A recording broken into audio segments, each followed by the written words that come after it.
I like to know at the start just kind of who everybody is and where you're from and like why you're here. What did you want to get out of this? So I'll just start in the fact we were talking beforehand. Yeah, so hi everyone, my name is Nils Vandenstein. I'm from the Cox School of Business, specifically from the ICOM department. I'm a clinical professor there. I'm originally from Belgium. Why am I here?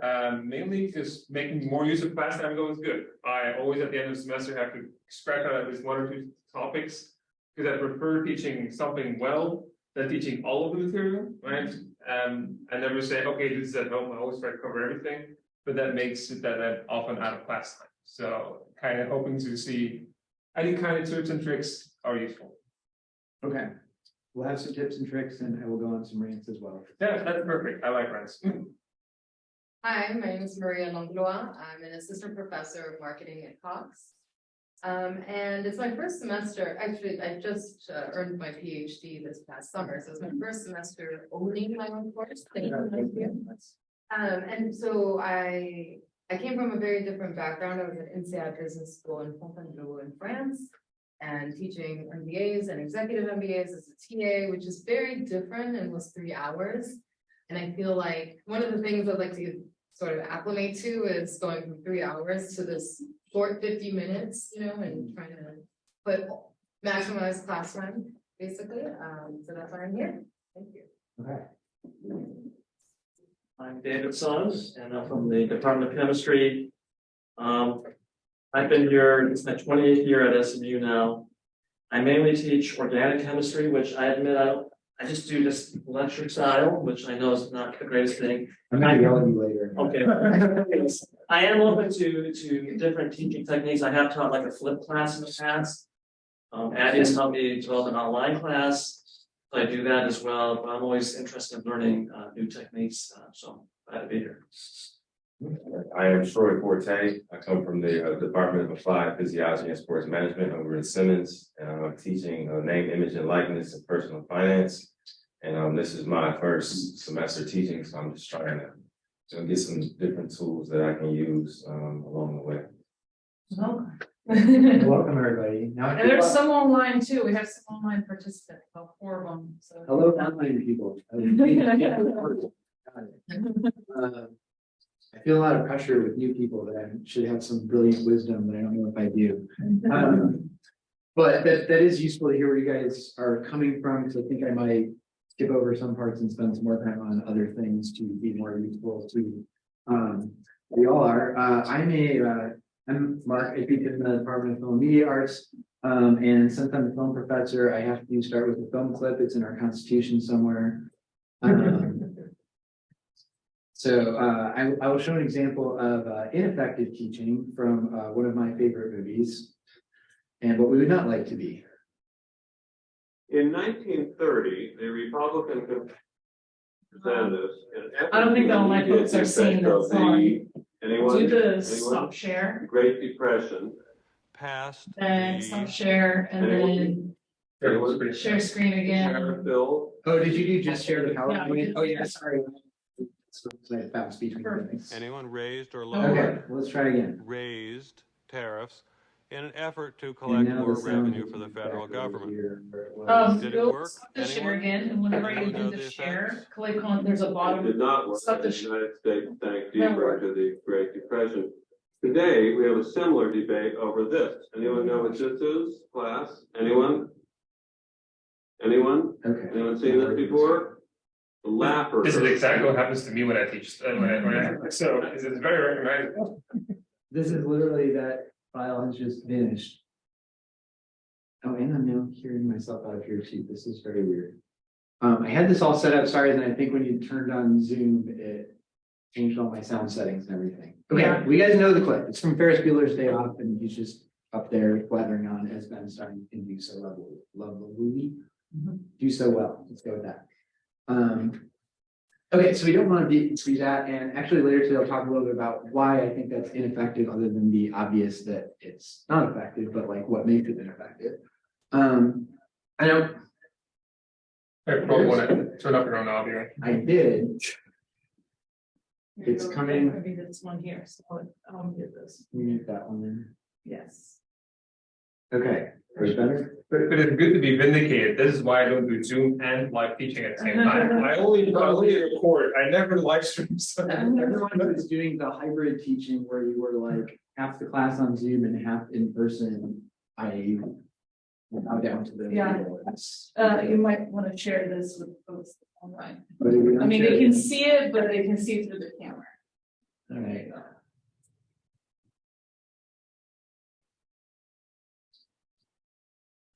Let's try this, take 17. Here we go. There you go. We are not making most of class time right now. That's why we have an entire semester. There we are. Okay. So what I want to mention is I think there's several different ways you could interpret that. And so one of them would be like what we're just seeing now that I'm doing terribly at, which is just a little stuff like show up on time, start on time, know your technology, know the room and stuff. I will say the only other time I taught in this room was the last one of these a couple weeks ago, so I'm not as familiar with it. And that's all useful, important stuff. And like if you're showing up to class 15 minutes late and can't figure out how to hook your computer up and stuff, like solve that before you're worrying about course design stuff.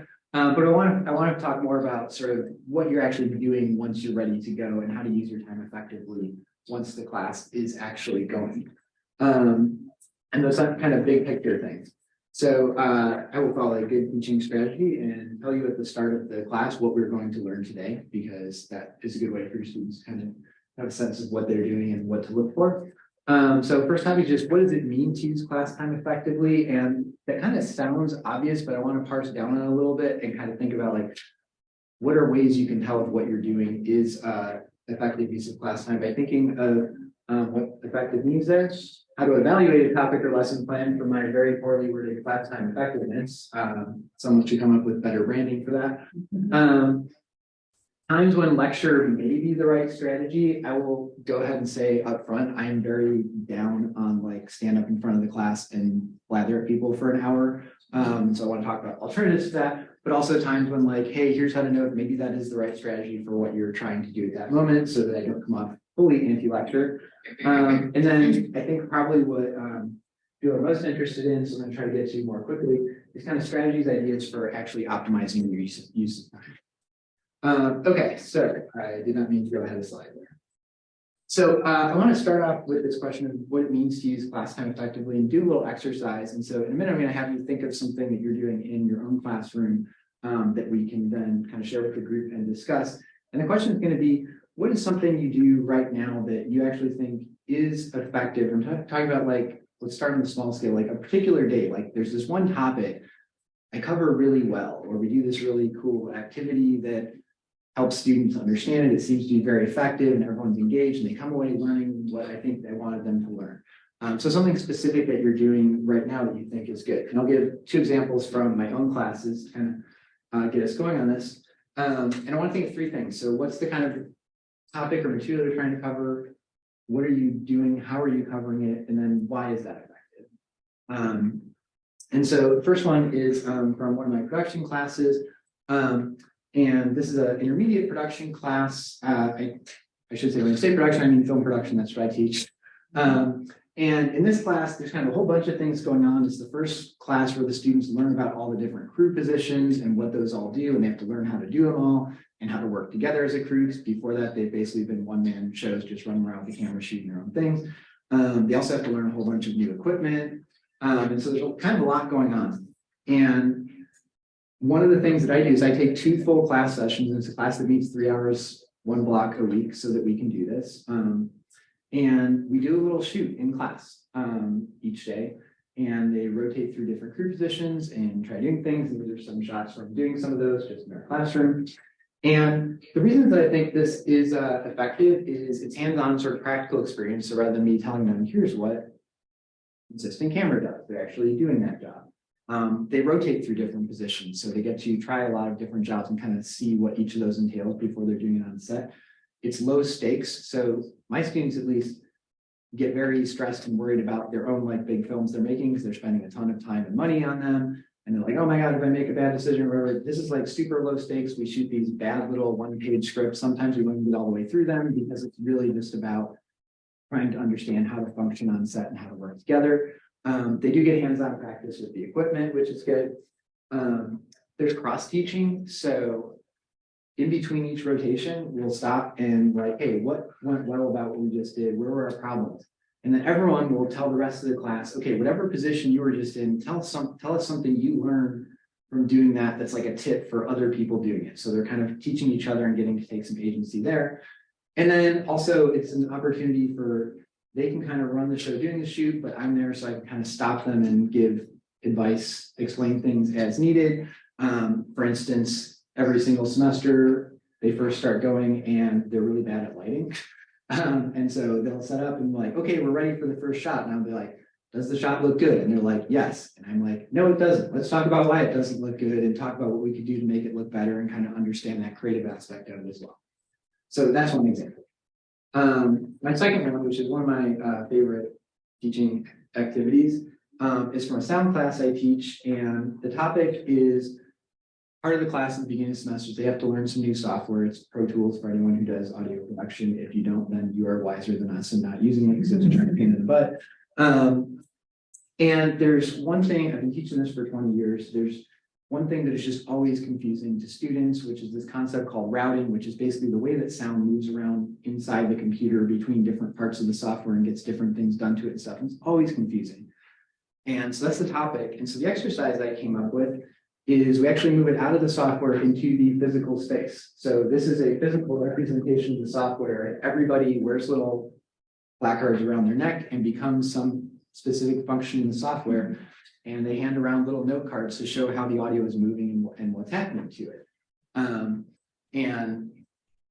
obviously one reason I think it's effective is just kind of like a fun gamified version of doing this as opposed to just like me blathering on at them about how to route things.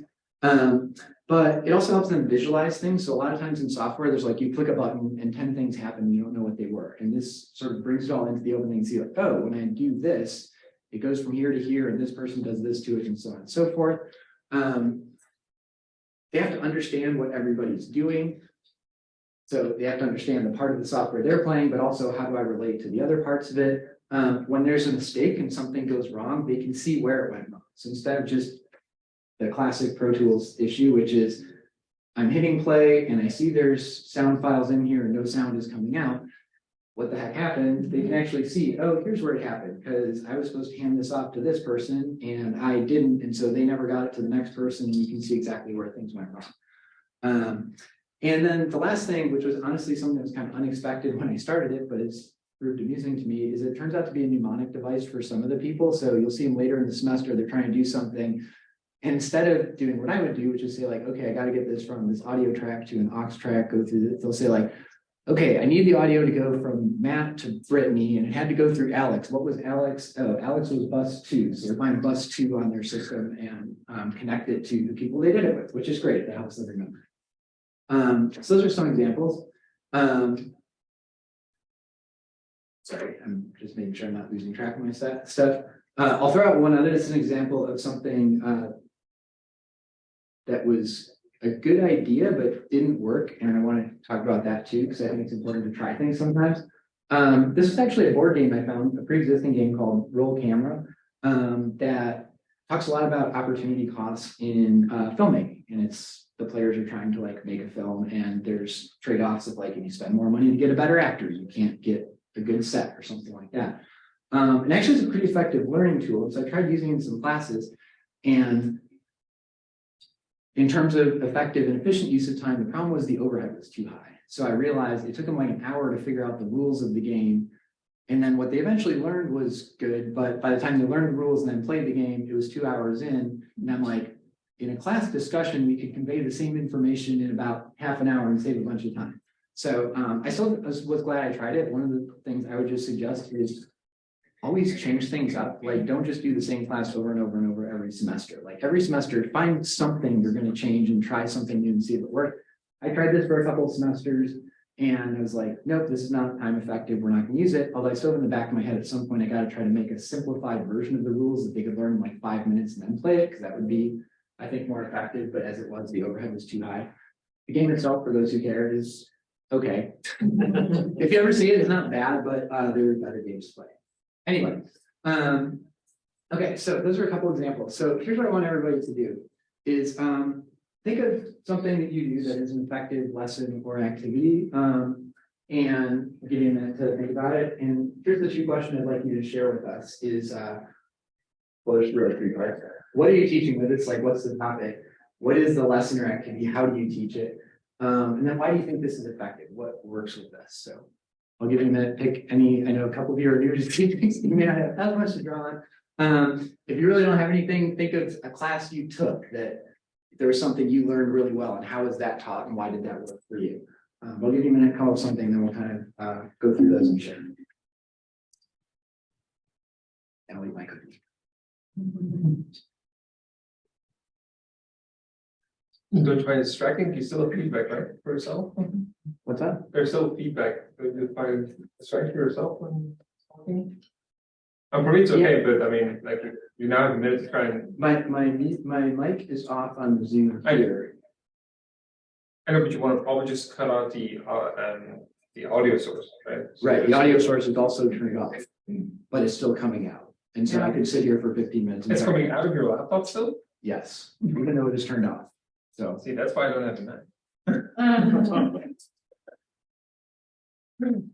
I've never had this issue before, but again, I'm usually not hybrid teaching, so. Okay. Anyway, okay, everybody got something? So. You have 28 years here. I know, You got something. I just like lecture style primarily, it's not like I do a lot of it. Okay, Maria, I thought you might. Do you want to start? Sure. So I teach a few sections of the Foundations of Marketing course. So there's obviously a major focus on breadth as opposed to depth. That does mean I use lecture style format in many ways, but what I like, especially I'm a behavioral researcher, so I feel like I have the advantage of some of these tidbits of knowledge. And so I approach the class with two perspectives that I like to put students in.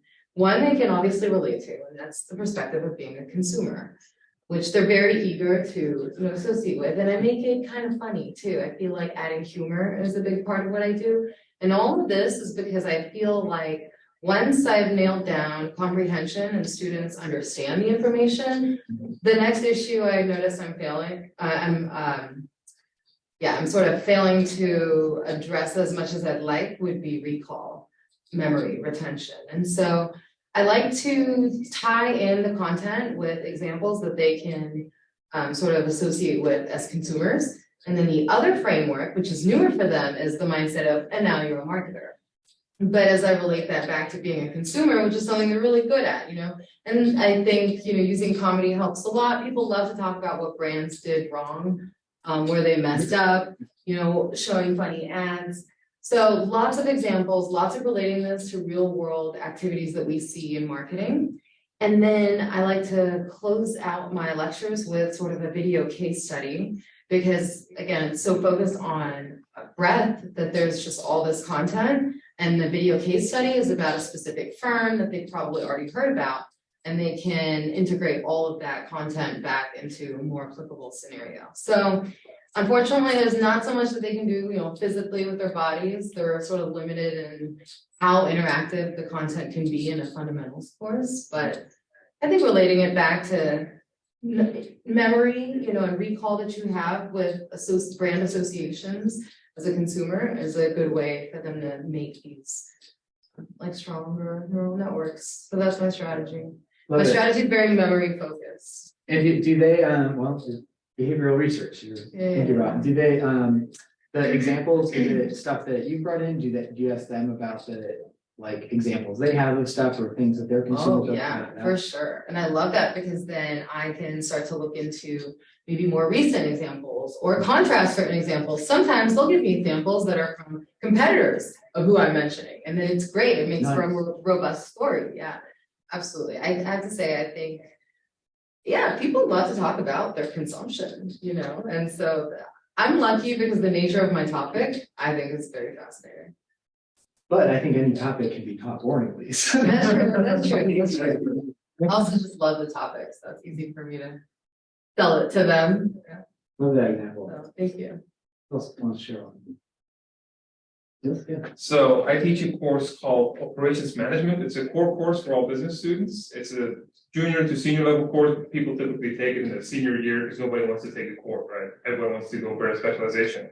There's a particular part of the course where we focus on, the course itself is a very math focused course, so it's quantitative methods to optimize business. So they have to learn quite a lot of qualitative methods. And one of the parts that we teach every semester is optimization. So we talk about how do you optimize, and then particularly it's a technique called linear optimization, where you have a certain objective, right? You want to get as much profit as possible within certain constraints. You have limitations. You can only build this many products because you have resources, you have people. So there's a lot of things that hold you back, and you have to basically decide which products do I want to make based on how much profit they each give me, given that I have all these constraints in terms of I have the people, I have the resources. The way that I introduced that topic, and it was not my idea, it was from my department's chair, from people way smarter before me, but I found that it was incredibly useful to build on it, is we actually open up with just a Lego game. So every team, they get like split into teams of 5, they all get a box of Legos, right? And I give them 3 schematics, like you can build a ladder, you can build a dolly, and you can build a well. And just tell them, build me within the next 10 minutes as many toys as you possibly can. Doesn't matter the combination, I just want to have the highest number of toys. And most people and these actually start building stuff, right? They have schematics, they start building, they start tinkering with it. But you also have some people that actually go to Excel immediately and are thinking, okay, how many do I have of this block? How many do I have of this block? And they start turning it into Excel, trying to come up with a mathematical solution.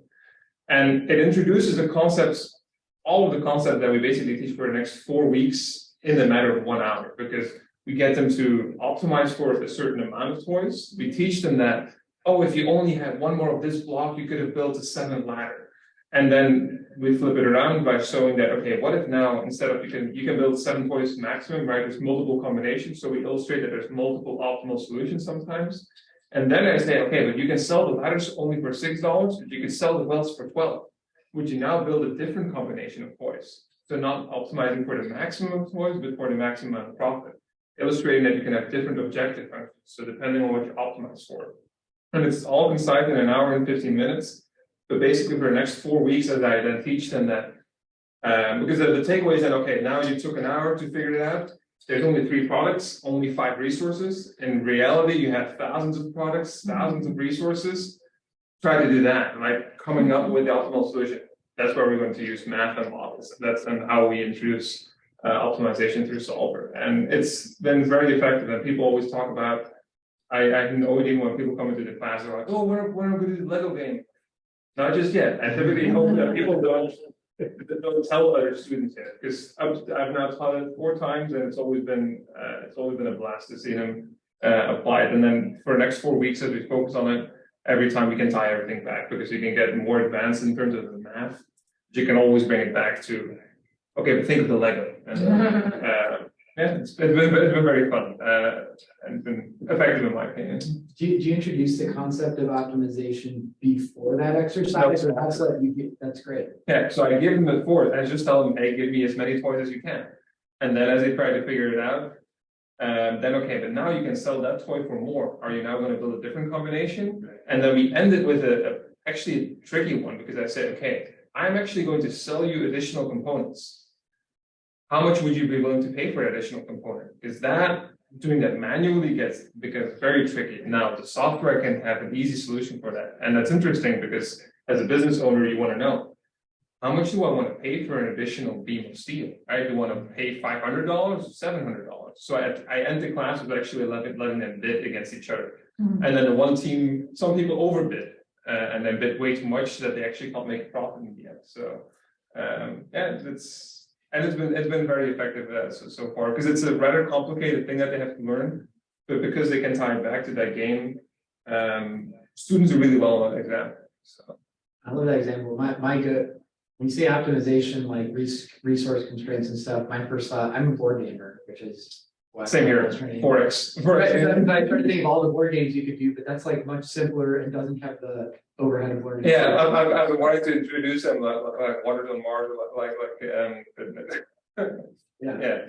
That'll be the extra credits. Yeah, indeed. have an online contribution. Okay. Teaching at lower division, 2,000 levels. On the history of Middle Ages, where we cover 100 to 200 years per week. And the purpose of these courses is to introduce non-majors to important dates and events during historical periods.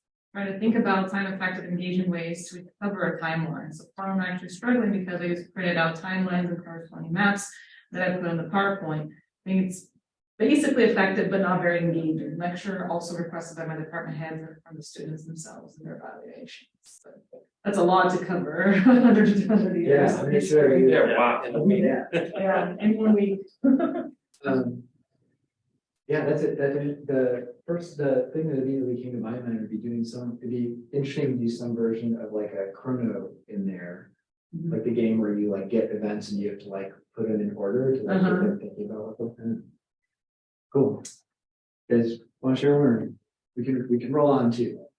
I can share something. I mean, in the physical sciences, I think it's pretty traditional for the instructor just to teach a lecture style, you know, and because we have so much. I'm not saying your subjects don't, but I feel like there's so many topics to cover. And Mills, you mentioned this in your intro. I don't want to take out anything because I'm teaching students a subject that they need for like an MCAT, MEPS or whatever. So I don't feel like I have a lot of time for activities. So I've tried stuff like Think, Pair, Share, where you ask a question, you have them pair up and discuss, but that didn't really work so well for me. So I have to say, like, maybe arguably the best activity I do is just like online polling. Like I use poll everywhere. And they like that, I think, because they get instant feedback and it forces them to think and maybe talk to their neighbor. And then I think it reassures them when I show the answer distribution that it's not like 90% of the students are choosing the right answer. It's like distributed all over. So I think it gives them reassurance that, hey, they're not the only ones who are a little confused. And then it allows me an opportunity to teach them, like, hey, what's confusing about this problem? And I can address this because clearly everyone's confused about it. So I do online polling quite a bit, and informally students have said that they like that aspect, and they actually wish I did more, but then I don't feel like I have time. And one other thing I'll mention, which seems kind of counterproductive, counterintuitive, is I teach an 80-minute class Tuesday, Thursday. And religiously, I give them a 5-minute break in the middle, which seems like I'm taking away time from class, but I think it actually helps them kind of reset, refresh their minds a little bit. It helps me to take a little break as well. So even though it seems like I'm taking away time there, I think putting that 5-minute break in the middle of the class is actually kind of cool. So it's not really an activity, but Do you have a clear delineation of like a sound cue or like a? no, I just say approximately halfway through the class, and I find a suitable stopping point in my lecture. I say, hey, we're roughly halfway through the class. Let's take 5 minutes. And then do you tell them get back in at 5:55? Yeah, I say it's 8:39 right now. We will resume at 8:44. Okay. And you resume at 8:44 even if they're not all back. Yeah, Okay. Because that's something that I struggle with, like actually getting them. I just start talking and I start just like sometimes they're trickling in, but they're missing all that. So they kind of learn, I think, they have to get back. And I think that's something, I like that break strategy. I don't usually use it in 80 minutes, but certainly in a 3-hour class, you want to break. But I think that's really important in establishing that early on. Like, because if the first couple of weeks you're like, okay, guys, come on, we got to get back in sooner. They just sort of learn like, oh, We can drag it the out. break will be dragged out. If they come back in at 6 minutes and you're already partway into a lecture, they learn quickly and they get back on. One other thing related to that, I was going to share, this was actually from the CT workshop I took, what was the dialogic workshop one? That seemed to The week before classes start, yeah, the week before classes start. so like 6 weeks ago, which feels like several months ago. But so this is my first semester trying it, but it so far seemed effective, is just doing like a minute break at the start of class. And like everyone comes in like, okay, I want everybody like take a minute, like focus yourself on this class, because a lot of them are like running from other activities and stuff and really like are taking a while to like kind of tune in and get their headspace, and like give them that minute like after class officially started, but like that's what this is for. Get your head in the right space. And it seemed to be effective so far, but I'm operating on like 4 weeks of data. We'll see it by the end of this semester. You want to share? Sure.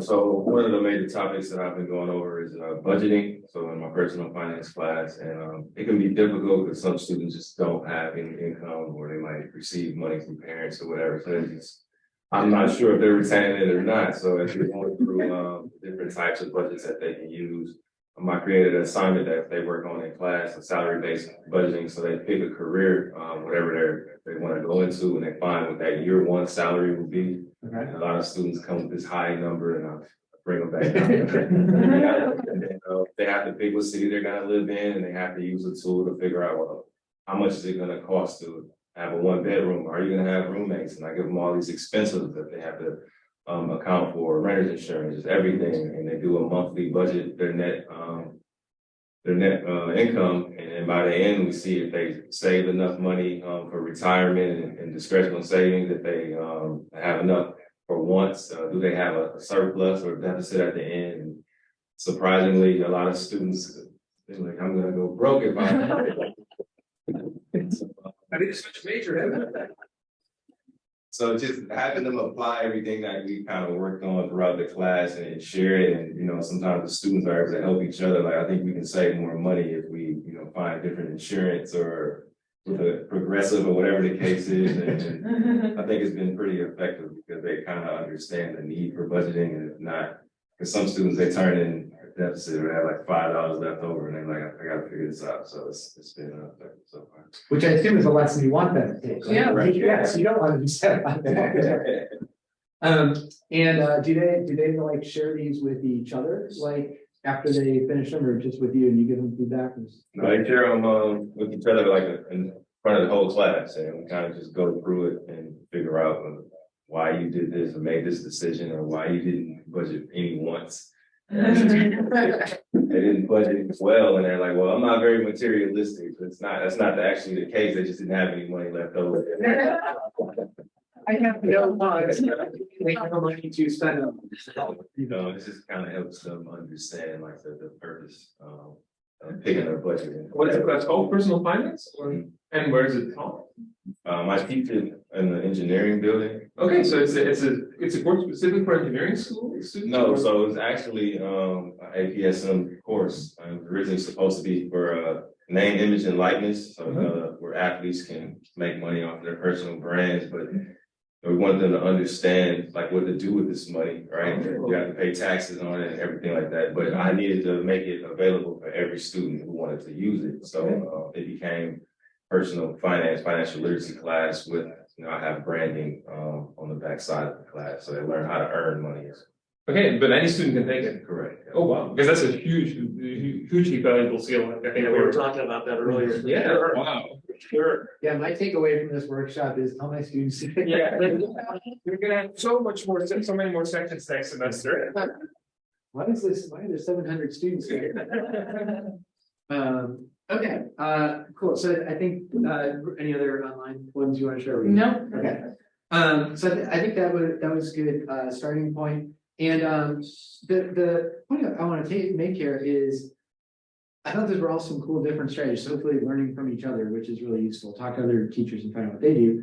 But none of it was the traditional, like, I'm just going to stand up and lecture for 80 minutes straight. Even David, like, you're like, yeah, that's what I do. But we take a break in the middle and we're doing polling to see what they understand and what they don't, and how can I give feedback on that.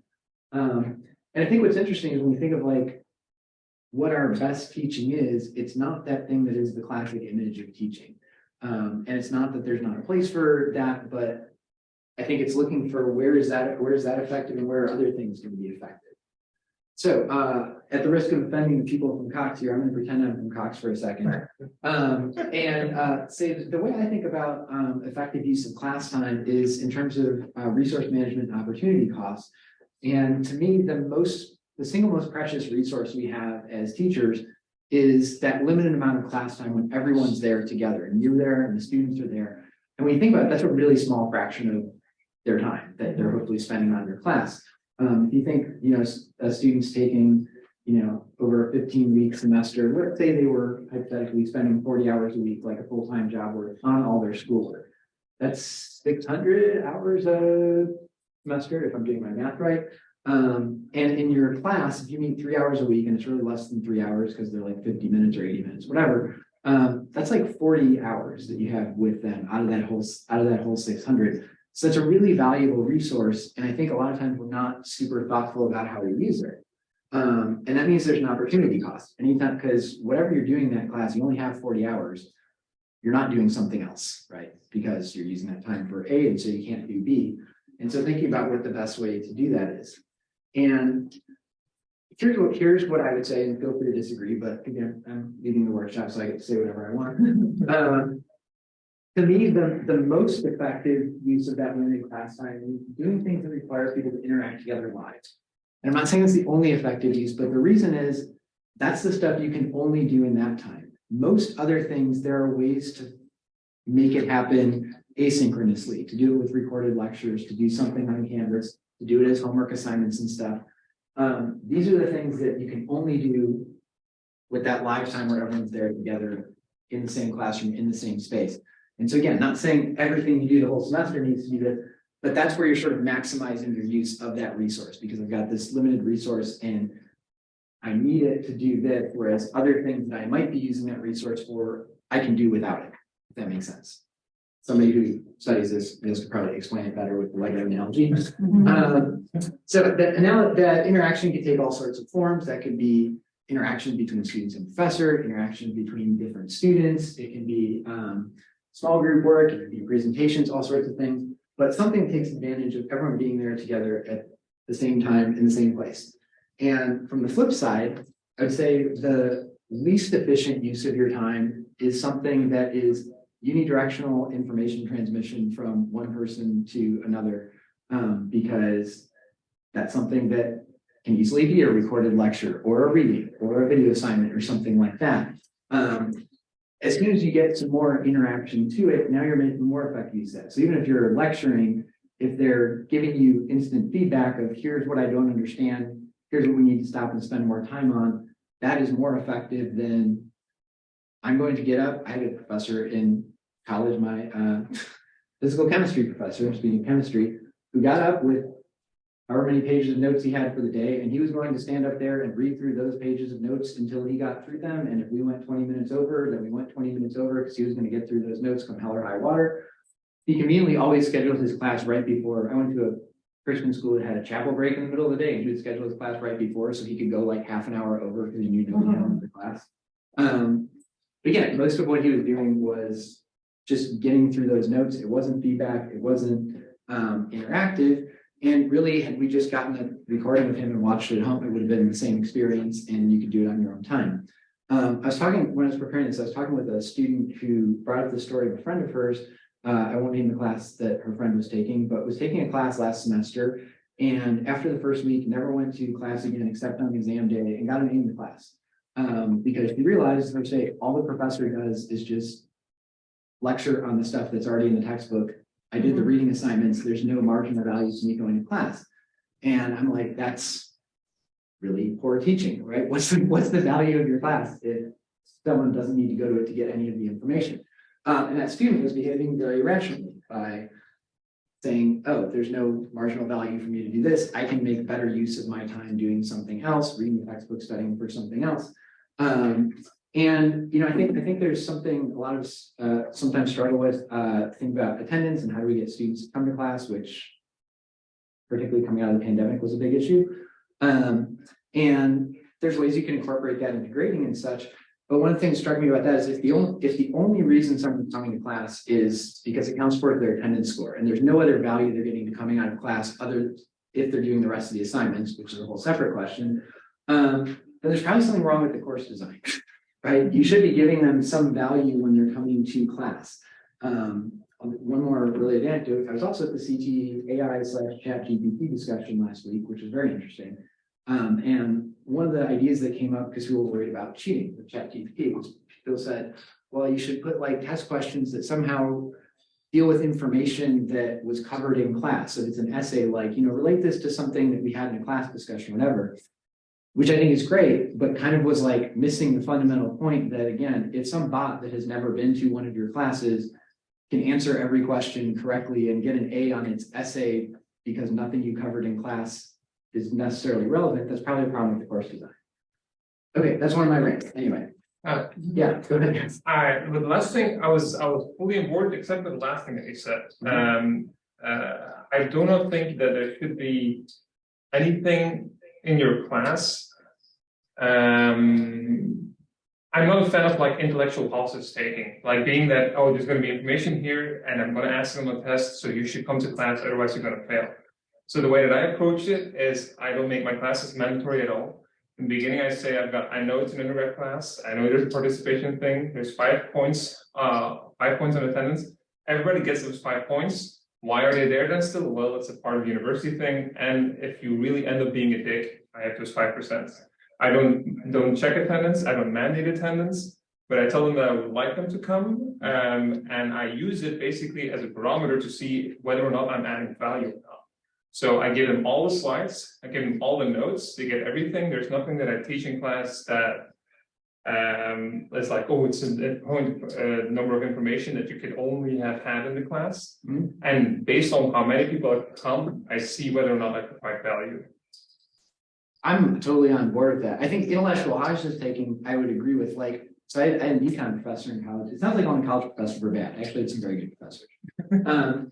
Who like would write something on the board that really had nothing to do with our class topic, but like some random sentence, and then like would give a quiz, like write down whatever the sentence was on the board, just to like basically like that's stupid. You're not adding value to that. I think the point is like. Right, if you're giving all the slides and notes and everything, and you still have students coming, that's them telling you whatever you're doing in class is adding value. So that's what I use as a test. So as they stop coming, that means I need to change my stuff. Right, so I'm with you on that, and I think the point I was trying to make that maybe you expressed better is if it turns out there is no value, that everything they can get from the class, in the case of an AI, they didn't even need your slides or materials or to come to class or anything. They could just answer it, then there's a problem with your class. Like you should be adding some value to it. Yeah, well, and then the reason why I do it is because I only went to one of my classes in graduate school. There was only one professor that was engaging and actually helping me understand the material that I could not have done by myself. So I mean, I love the idea of providing all that and then saying like, are the students coming? If not, like I'm not adding value, what can I do? that's what I do in the classes. I have like the 6 or 7 concepts we're going to discuss today. I run through examples for every single concept, but I don't test on the examples. I test on the concept. Right. So if they can get the concept without getting my examples, perfectly fine. That's what I want. I want you to understand what it means resource optimization. I want you to understand what it means reliability failures. I want you to understand those things. If you don't need my examples to understand them, well, you probably have something better to do. I mean, you're paying for my class. I'm not going to force you then to actually come. At least that's how and it's so far at least it's been successful. But I don't teach chemistry classes, right? I teach an econ class where I understand that the type of material is maybe easier to get. I think it's also different between different subject matters, but what I see when I go into classroom observations, that there is a level of redundancy. If you say read chapter 3 and you go and a professor is only lecturing on chapter 3, there is no need for you to be in class. But if we say as part of your preparation, you need to read chapter 3, because when you come to class, I'm going to give you examples of how chapter 3 concepts are applied, then there's that value to come to class. But if you're doing the same stuff, yeah, people are not going to come and there's no incentive for them to come and there's not an attendance policy. And I mean, something to consider, eliminating the redundancy of, it's the course design. It's like how you're designing your courses. And I always have, like I've got 50 students in every section. There's about 10 that never show up in every section. And then I would say like half of them perform poorly, 2 or 3 perform pretty well, and there's 1 or 2 people that get an A. From the 10 people that don't show up, but my intent is to teach them all of the stuff that I have in the syllabus. If they can show that they know the material, that's the only requirement at that point. So that's at least how I agree with everything you said. Sorry for derailing. Yeah, no. I mean, it's worthwhile. I mean, I think there's also always the exception. I had a kid in my sound class who had basically taken the same class at another school for whatever reason. Their credit didn't transfer in. Was re-enrolled in the class, came in the first day knowing 90% of the concepts and stuff, didn't show up to class a lot and did fine in the course. Not because I don't think I was adding value, it's because they had already had that course, right? There's always going to be these weird exceptions. Okay, so I want to make sure to get to our last sort of like discussion thing. So we're just going to throw these up quick and kind of skip over the intervening material we're going to talk about with them. So here's some things where I think a traditional like lecture, again, my perspective, is a good option and probably the way to go. If it's a simple concept, like something that's very easy, I can explain this to you in a minute, but I know there's lots of questions and students are gonna have different what ifs and stuff about it, like basically using it as fodder for discussion. I like to do a lot of like mini lectures between things. We did like this exercise or this activity, kind of summarize, here's what we did, here's the next thing I want you to learn that's gonna build on that, and let's go do an activity, kind of building from there. Something that benefits from in-class with physical elements. So, you know, I showed some examples of film production. In science, very easy example, like there's some sort of lab thing you're doing. You can't say, go home, grab these 17 chemicals off of your shelf in your dorm room and put them together. Like there's things you sort of need to be physically there to do. If it really is a truly interactive lecture, I think this is a really hard skill actually for a lot of people, like being willing to get off your notes, to not go through everything. Like I'm kind of starting here and where the students are interested, as long as it's related to the class, we're going to kind of go that way and maybe get to different topics. But I think those can be really interesting. You have to be careful not to get totally derailed. And then sometimes there really is no better way to teach it. And I do think that's true. I also think this is an excuse a lot of us use. And so it's something to just really interrogate yourself about, like, is there a better way I could do this, some other activity or more engaging way to do this? Or is this really the only way to do it? Or am I just saying that because I don't want to change? And I think there are some things that really you kind of just need to get up and lecture about. But I think that's the default for a lot of people, and they just assume that and don't kind of interrogate it. Okay, so in terms of my rubric of taking advantage of everyone being there in the same place at the same time, here's the questions I would just ask if you're thinking about something. Is there a multi-directional flow of information? So that could be student and professor back and forth. It could be between students, but if it's just me spouting stuff and students hearing it, that's not really multi-directional. Is it something that benefits from real-time interaction? Sometimes there's things that can use interaction, but we use them like, they can work fine on Canvas, and like slow-paced discussion, give people time to think and then respond to stuff, is different than things that might benefit from live discussion back and forth in the moment. Is there some sort of physical element to it where we have to be in person to do it, like a lab? Okay, and then lastly, and then we'll sort of open for discussion.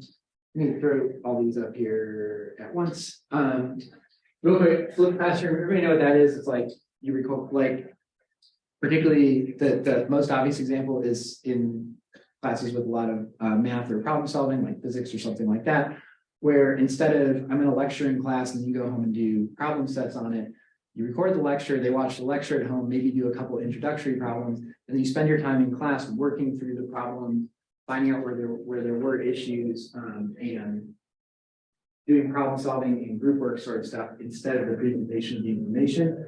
Something I will suggest on that is to ensure the students are doing it. It's really helpful to have some sort of homework or check-in based on that. So like, watch this video and then do these first two problems, and then we'll get to some more complicated ones in class. Because if you don't do that, you will get some students who are like, I'm just not going to watch the video and I'll show up in class and ask questions until the professor is basically re-given the lecture. Similar to discussions with outside things. I like to start with question time. I do a lot of outside viewing. I've recorded most of my lectures at this point, and they're all outside homework. But then I always start with like, what was stuff that you had problems with or didn't understand there? Because that is stuff, if I was doing a traditional lecture, they would be able to ask questions during it. So I want to make sure they have a chance to engage with those. Group activities and presentations are obviously things, if they're appropriate to do in class. Hands-on work, talked about Socratic discussion. I'm a huge fan of like the very old school Socratic thing. I have some point I'm trying to lead you to, but rather than me coming out and saying it, let's have a big discussion, and I will gradually via shaping the questions, get us to you figuring out the thing I wanted you to figure out instead of me saying it. Obviously, maybe a little easier to do in film than in chemistry or something. Yeah. Can you, I'm trying to lead you to, if you mix a ketone with this will be the reaction. You may not be able to get that. Take home exams. I would just say, I think the biggest single waste of time you can do in your class is an in-class exam. I know there are reasons to do it. I'm going to talk about this. I have another workshop on creating good take-home exams. But when you have everyone just sitting there on their own, writing their own thing, there's no flow of information. Either way, there's no benefits to them all being there, and you're not even giving them any information in a one directional. really try to get away from those as much as I can, except where they're absolutely necessary, and then individual group project work. We're coming out, yes. At 3 till 2, right? Yeah, his class starts at 2. Is that 2? Yes. 2. Wants to do it, yeah. But I have to get prepared. Okay, I'm closing down, sorry. Okay, so that was the thing I was gonna do, and I apologize that we ran out. No, We I didn't have did discussion. rather discussion. No, My apologies. but that's the point, like to have discussion, not for me to be up here and present stuff. We're gonna do another workshop. This was something I would ask you to think about, and then here's the upcoming workshops I have, take home exams and enhancing peer feedback. Okay, I'm gonna disconnect stuff. We can talk and can talk outside for the rest of the time, but Take